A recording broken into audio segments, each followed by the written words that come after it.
Hey guys, it's Bree. I wanted to talk to you about the three body problem. Yes, it's finally time. The three body problem is a new release by Tor. It was originally released in China in Chinese and they brought it over, translated it, all that good stuff. You've heard me talk about that before. The three body problem is a story with two parallel plots. One follows Ye Wenji, who is a theoretical physicist during the Cultural Revolution. When her father is executed for going against the Cultural Revolution, she is thrown into the Conservation Corps, where they think that she'll be less incendiary. But when she's there, through kind of events that are really no fault of her own, she is exiled and she is sent to the Red Army base. It's doing some stuff around like radio communications, and people kind of tell her, there, you're not going to be doing any damage. And yeah, when she is told that she's going to have to live there for the rest of her life. The second plot line follows, his name is Wang, and I think his last name is pronounced Miao. I don't know. If you know how to pronounce his name, let me know. And he is a scientist, who's a more practical scientist, practical applications, I mean by that. And he is contacted by this kind of police and army joint force to help them investigate a series of scientists' murder, kind of suicide stuff. And he doesn't really know what's going on. They're not really telling him a whole lot. They're mostly just saying, hey, you speak intelligentsia. They're mostly just telling him that he's somebody who can communicate with the intelligentsia in a way that they can't as like lay people and as members of the government. And he winds up finding out about this video game called 3body.com, which is a full body experience, I guess you could say. They have like video game full body simulators. And he slowly comes to realize that this video game is intertwined with the death of these scientists. It's a very interesting story. I think what I liked the most was that I didn't see a lot of it coming. So for the first perhaps half of the book, I had no clue where Liu was going with the entire part about the video games. I knew he had an end game in mind. I could see that there was an end game, but I didn't know what it was, and that was pretty cool.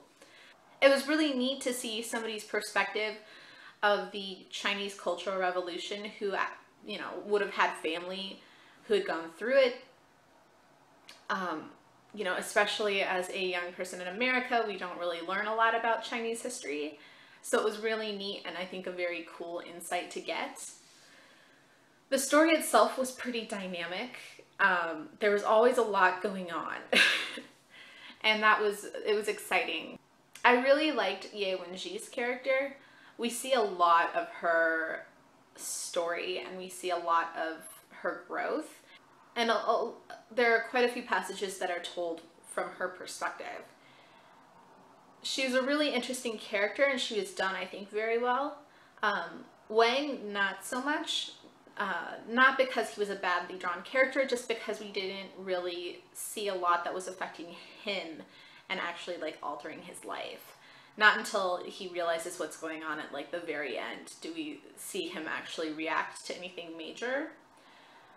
That in and of itself is kind of a limitation on what you're going to see as far as character growth.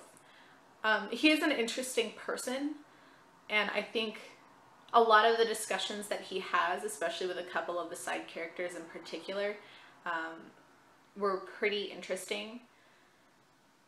I expect, because this book is going to be a part of a trilogy, that there will actually be a lot more growth. He kind of over time becomes the main character, so we're going to see, I think, a lot more of him unless Liu decides to jump far into the future. There was a lot going on. The book talks a lot about protons and dimensional space and, you know, light travel and things like that. That's very interesting, but not necessarily always very accessible to a layperson. And so some of the stuff just kind of, I think, went a little bit over my head, and it made some of the visuals that he was trying to create a little bit difficult to access. That being said, it's not like it's impossible. It's not like it really took too much away from the experience, because a lot of it is just described visually. But there were times, especially when he's talking about protons in like 10-dimensional space, that I was like, what is going on? It was a lot of fun to read. He comes up with some really interesting creatures to go along with his world. I didn't like all of them, but there was, you know, I think a lot of fun in them regardless. Overall, I think I'd give this book a 4. It's very fun to read. It's fast-paced. It's got a lot of interesting subject matter. It just was a little bit hard to get my head around at times.